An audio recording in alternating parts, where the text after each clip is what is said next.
আপনি যে আপনার ফোনের মেমোরি কার্ডটা এরকম একটা কার্ড রিডারের মধ্যে দিয়ে আপনি ডিজিটাল ক্যামেরা ইউজ করেন, তাহলে এখনই আপনার কার্ড রিডার এবং আপনি ফোনের মেমোরি কার্ড ছুঁড়ে ফেলে দেন, কেননা আপনি আপনার অজান্তে অনেক বড় ভুল করে ফেলতেছেন। আমরা অনেকে আছি আমাদের এসব ফোনের মেমোরি কার্ড দিয়ে বাজার থেকে 20 থেকে 30 টাকা বা 50 টাকা দামের এই কার্ড রিডারগুলো দিয়ে আমরা আমাদের ডিজিটাল ক্যামেরাতে এই কার্ড রিডার দিয়ে মেমোরিগুলো ইউজ করি। আপনি হয়তো জানেন না আপনি আপনার অজান্তে অনেক বড় ক্ষতি করে ফেলতেছেন। আপনার ক্যামেরাটার মাদারবোর্ড সব হয়ে যাবে, এমনকি আপনার ডিএসএলআর ক্যামেরাটা কিন্তু নষ্ট হয়ে যাবে।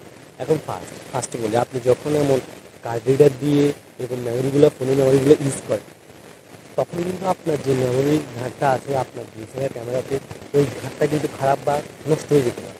কেননা দেখেন এই মেমোরিগুলো কিন্তু ফোনের জন্য তৈরি করা হয়েছে, এগুলো কিন্তু স্পিড অনেক বেশি স্লো, এগুলো কিন্তু ফোনের জন্য পাওয়া, এগুলো কিন্তু কখনো একটা ডিএসএলআর ক্যামেরাতে সাপোর্ট করবে না বা ডিএসএলআর ক্যামেরার সাথে এটা অ্যাটাচ হতে পারবে না। তাই অবশ্যই আপনি যখন এইভাবে ইউজ করবেন তখন কিন্তু ইউজ করতে করতে একটা সময় পর গিয়ে আপনার যে ডিএসএলআর ক্যামেরার মেমোরি ঘাটটা আছে তখন মেমোরি ঘাটটা খারাপ হয়ে যাবে, এমনকি মাঝে মধ্যে দেখবেন যে আপনার ক্যামেরাতে ইউজ চলে আসতেছে, আপনার ক্যামেরাতে মেমোরিটাই সাপোর্ট করতেছে। অ্যান্ড সেকেন্ড হচ্ছে দেখবেন যে যেটা সবচেয়ে বড় সমস্যা, সেটা হচ্ছে আপনার ক্যামেরাটা অনেক বেশি গরম হয়ে যাবে। দেখবেন যে আপনি যখন এরকম কার্ড রিডার দিয়ে ইউজ করবেন আপনার ক্যামেরাটা, তখন দেখবেন যে আপনার ক্যামেরাটা অনেক বেশি হিটিং ইস্যু দেখা যাবে। অ্যান্ড তারপর হচ্ছে কি আপনার ক্যামেরাটা অনেক বেশি স্লো হয়ে যাবে। দেখবেন যে আপনার ক্যামেরাটা একেবারে হ্যাং হয়ে গেছে, আপনার ক্যামেরার কোনো ফাংশনই কাজ করতেছে না। তাই অবশ্যই আপনি এরকম কার্ড রিডারগুলো ইউজ করা থেকে বিরত থাকবেন। আপনি কিন্তু 500 বা 1000 টাকা দিয়ে কিন্তু আপনি যে ডিএসএলআর ক্যামেরার মেমোরিগুলো আছে আপনি ওই ক্যামেরাগুলোর ইউজ করেন, আপনি ওই মেমোরি কার্ডগুলো ইউজ করেন, তাহলে দেখবেন যে আপনার ক্যামেরাটা অনেক বেশি ভালো লাগবে। 3 নাম্বারে লাস্ট যেটা সবচেয়ে বড় ইফেক্ট, সেটা হচ্ছে যে আপনি যখন এরকম কার্ড রিডারগুলো ইউজ করবেন তখন কিন্তু আপনার মাদারবোর্ডটা শর্ট হয়ে যাবে।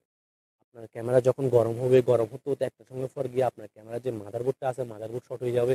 মাদারবোর্ড শর্ট হয়ে গেলে তখন 5,000 10,000 টাকা দিয়ে আপনি মাদারবোর্ডটা ঠিক করতে পারবেন। মাদারবোর্ডটা ঠিক করতে না পারলে কিন্তু আপনার শখের ক্যামেরাটা আপনাকে বাদ দিয়ে দিতে হবে, ফেলে দিতে হবে, কেননা আপনার ক্যামেরার মাদারবোর্ড যখন খারাপ হয়ে যাবে তখন কিন্তু আপনার ক্যামেরাটার কোনো মূল্যই থাকবে না।